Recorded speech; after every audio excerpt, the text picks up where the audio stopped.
we want to find the unit digit of this term. So let's not waste time. This term can be written as square first and then take to the power of 1001. And this term will equal to 5 plus 2 square root 6 to power of 1001. Now let's consider this term. If I add the conjugate to it, 5 minus 2 times square root 6 to the power of 1001. And why do I do this? Because we want the floor function of this term, and the problem is this is not an integer. Square root 2 and square root 3 is not an integer, so we want to cancel the square root out. So we try to use it, try to cancel out with conjugate. And now we use a binomial theorem to express all of this. First, we use with this. This term will equal to 5 to the power of 1001 plus shows 1 2 square root 6 to the power of 1, then plus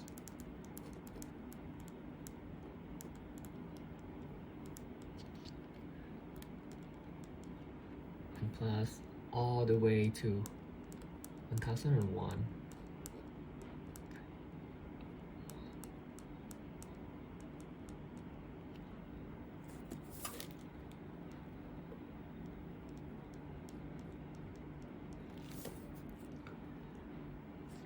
here.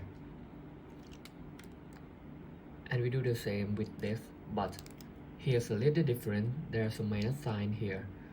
We can consider this as a 5 plus a minus 2 square root 6 and use the same. So now we plus this term, but there's a slightly different. Here will be a minus sign here.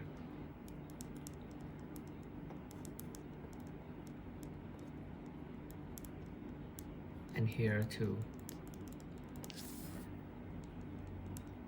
And the rest all the way.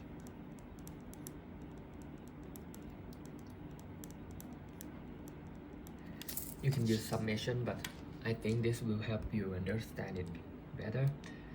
You can see that these two terms, the only difference is quite the same, but the only difference is the minus sign. Minus sign, minus sign, minus sign, minus sign here. If the power of this is an odd number, minus sign will not disappear. And this term is a negative of each other and will cancel out. But if the power of this is an even number, so the negative sign is eliminated and it will not cancel and it will add to each other. So now we can see that this term and this term will cancel each other out. This term too and this term, because 1001 is an odd number and the negative sign is still there. So now the summation of this term will equal to only this 2 times 5 to the power of 1001, and this will be 0, and this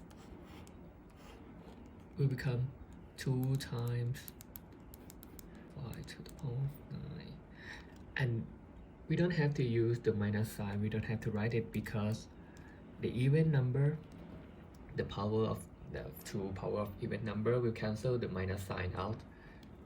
Okay, blah blah blah 2 plus 0, because I'm sorry, this term 1001 choose 1000, I'm sorry, plus 2 times 5 to the power of 1, and again this term we don't have to use the minus sign, and last is a 0. So now we can see that each of these terms contain 2, 2, and 5. Some 5. So if we pull this out, 2 and 5 equal to 10, and this we will left with that 5 to the power of 1000, and this term 5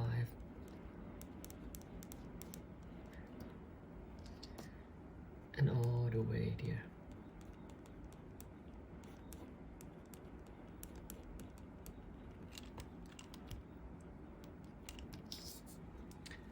What does this tell us?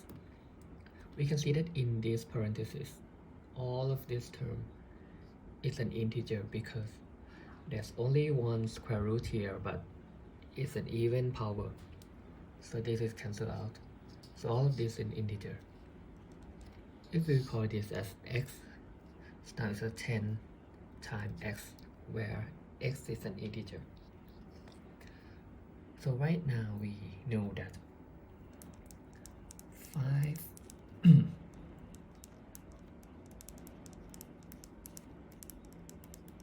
equal to 10x, where x is an integer.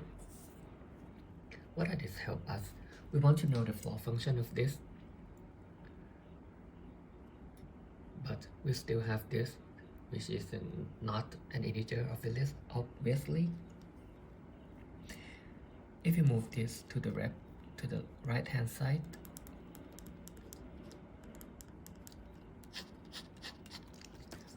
we know that this term is less than 1.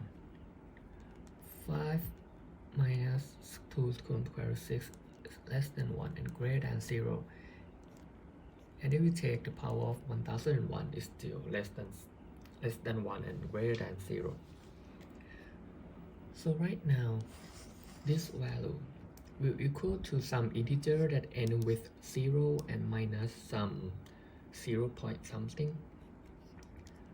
We know that this term will equal to some integer blah blah blah end with 9 and then point blah blah blah something.